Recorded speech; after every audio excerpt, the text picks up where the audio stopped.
Et ouais les gars, on est en Big 2024, même bientôt 2025. Et être populaire, c'est plus juste être la star de la cour de récré. Non, non, non, maintenant faut être quelqu'un. Faut plaire à des milliers de gens sur internet. On n'en est plus à impressionner tes trois potes avec tes baskets stylées. Faut accumuler des tonnes de followers, des likes à gogo et des vues toujours plus hautes. Et pour certains, c'est carrément devenu une obsession. On va pas se mentir, pour être viral, il y en a qui font tout. Mais vraiment tout. On a tous vu ces vidéos, des gens se mettent en danger, bouffent des trucs immondes ou se ridiculisent pour avoir des minutes de gloire. Franchement, qui aurait cru qu'on en arriverait là? Les challenges dangereux qui mettent des jeunes comme moi en danger, c'est devenu une norme.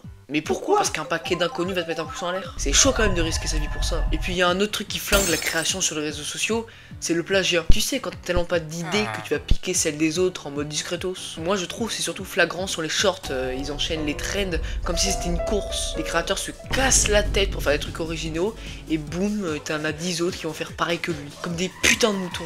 C'est tellement devenu une habitude que certains pensent que c'est normal. Bah quoi, tout le monde le fait, pourquoi pas moi? Sauf que ça c'est pas de la création, c'est juste du vol déguisé en imagination. Moi par exemple je m'efforce à trouver des sujets originaux sur lesquels parler et d'avoir ma propre identité. Ça demande plus de réflexion, certes, des fois j'ai un peu de mal à trouver des idées, mais au moins ça vous donne quelque chose d'unique. Mais là où ça devient encore plus gênant, c'est quand des youtubeurs avec des millions d'abonnés volent des concepts. Là c'est plus subtil, c'est pas du copier-coller direct, mais ça se voit quand même. Pourtant, bizarrement, personne ne dit rien, comme si leur popularité les protégeait. Ils volent une idée, changent pas grand chose, et tout le monde applaudit. Alors que si c'était un petit ou un moyen créateur qui faisait ça, il se ferait allumer direct. Au final, ça montre que dans la quête à la popularité, certains usent de méthodes vicieuses, jusqu'à sacrifier leur créativité ou leur identité pour monter au sommet, sans que personne ne les blâme vraiment. Mais bon, au point où on en est, certains sont même prêts à perdre leur dignité pour faire du buzz. Tout ça pourquoi? Pour des vues qui disparaissent aussi vite qu'elles sont arrivées. Bienvenue dans le monde de la viralité express, les gars. Et puis à ceux qui croient que plus t'as de followers, plus ta vie elle est réussie. Mais attends, ils ont capté que la popularité virtuelle, ça servira à pas grand chose. C'est du vent, parce que dans la vraie vie, avoir 10 000 abonnés va pas te faire éviter le stress ou la dépression. Pire, ça peut même t'en rajouter une couche. Avoir réussi sa vie avec les réseaux, c'est avoir une communauté de fous furieux, pouvoir en vivre avec des concepts originaux qui font kiffer les gens, et user sa popularité pour défendre des causes justes. L'impression d'être toujours à fond, de vouloir performer comme si ta vie en dépendait, c'est du poison. Là, tu postes ta photo en espérant que tu vas exploser les likes et t'en as 15. Ton moral est à 0 et tu dis que t'as tout foiré. Alors que franchement, est-ce que ça compte vraiment? On montre une vie parfaite en ligne, mais en vrai, ça mange des nouilles instantanées, ça traîne en pyjama. L'écart entre ce qu'on montre et la vraie vie, il est gigantesque et certains ne se rendent même pas compte. Et maintenant, on arrive au vrai problème, l'impact sur le moral.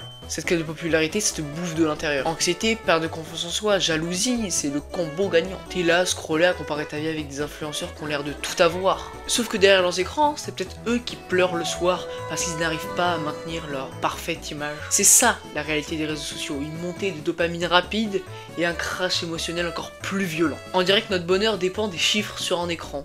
C'est presque flippant quand on y pense. Aujourd'hui, il y en a qui sont prêts à sacrifier leur boulot, leurs amis, leur santé, juste pour être populaires en ligne. Alors qu'à côté, il y a des créateurs de contenu qui font tout pour percer, mais qui s'arrêtent parce que la pression est trop forte. Et puis il y a ceux qui deviennent viraux par accident. Ils postent un truc débile le plus souvent, qui, sans qu'ils prévoient, devient ultra viral. Et là, tout le monde les reconnaît, tout le monde veut les voir. Mais cette notoriété soudaine, ça peut être très difficile à gérer. Il y en a qui sont obligés de quitter totalement les réseaux sociaux et de bousiller leur vie sociale. Au final, est-ce que ça vaut vraiment le coup de tout sacrifier pour quelques likes et des abonnés qui à tout moment peuvent se désabonner? Faut vraiment se poser la question, qu'est-ce qu'on recherche là-dedans?